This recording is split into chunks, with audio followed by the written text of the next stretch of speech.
Kita beralih ke informasi emiten pilihan pemirsa. PT Bukalapak.com Tbk atau Buka resmi mengumumkan penutupan layanan marketplace yang selama ini menjadi platform penjualan produk fisik, di mana keputusan ini akan efektif mulai 9 Januari 2025, menandai langkah besar dalam strategi bisnis perseroan.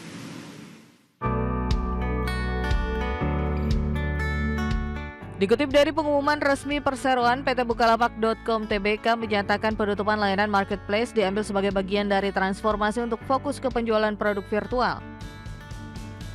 Produk yang dimaksud meliputi pulsa, token listrik hingga pembayaran tagihan. Langkah ini disebut sebagai adaptasi terhadap tren pasar dan kebutuhan digital yang berkembang pesat. Dengan fokus baru ini, Bukalapak berharap dapat memperkuat posisinya di pasar layanan digital dan meningkatkan profitabilitas perusahaan. Transformasi Bukalapak ke layanan produk virtual merupakan bagian dari strategi jangka panjang untuk menjaga daya saing di industri e-commerce. Selain itu, pada produk virtual, Bukalapak juga berencana memperluas jangkauan layanan, termasuk menjalin kemitraan dengan penyedia layanan keuangan dan berinvestasi dalam teknologi. Dengan fokus baru ini, Bukalapak berharap dapat memperkuat posisinya di pasar layanan digital dan menciptakan inovasi yang relevan dengan kebutuhan masyarakat modern. Di sisi lain, di tengah transformasi yang dilakukan, Bukalapak berkomitmen untuk membantu pelapak dalam proses transisi. Penutupan layanan marketplace dilakukan secara bertahap untuk memastikan transisi berjalan lancar.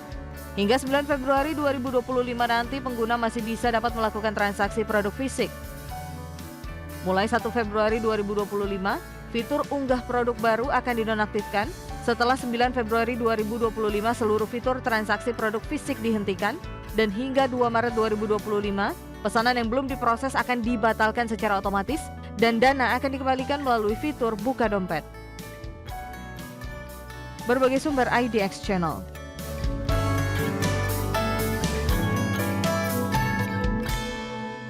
Ya, dari sisi fundamental pemirsa kita beralih ke posisi pergerakan teknikal. Kabar baik datang dari Buka.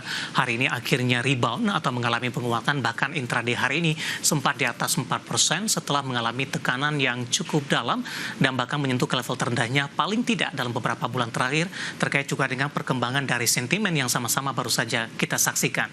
Langsung saja kita ke grafis yang pertama. Kita akan coba lihat bagaimana pergerakan saham Buka di sepanjang perdagangan, di mana tadi sebenarnya saham Buka sempat mengalami pelemahan ke level 111 pemirsa.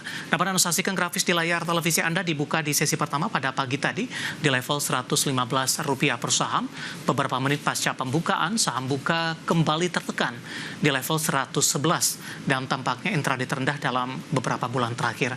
Pada pukul 10.50, saham Buka mengalami kenaikan yang cukup signifikan di 120 di 10.50, namun 11.30 dan penutupan sesi pertama pada siang tadi penguatannya lebih ke arah terbatas dan pembukaan sesi kedua ini bergerak di level 123. Sementara intraday tertinggi hari ini berada di Rp124 per sahamnya.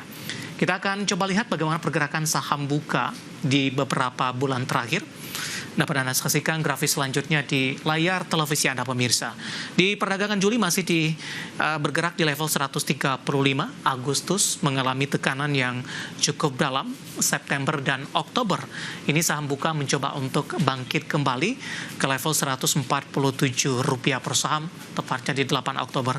Namun November, Desember dan Januari, saham Buka lebih cenderung tertekan pemirsa, hingga ke 119 pembukaan sesi kedua hari ini, intraday hari ini sempat menyentuh intraday terendahnya di Rp111 per saham. Nah, bagaimana dari sisi valuasi dengan beberapa indikator yang ada? Kita coba beralih ke grafis selanjutnya. Kita akan coba lihat dari beberapa indikator. Yang pertama, posisi dari price to earning ratio-nya ada di kisaran minus di 15.41 kali. PSR-nya di 2.71 kali, sementara PBV-nya ada di kisaran di 0.50 kali pemirsa, dan terakhir ada PCFR-nya 45.92 kali. Ya, kombinasi secara fundamental, teknikal, dan juga dari sisi valuasi, dan semoga bisa menjadi salah satu referensi untuk Anda.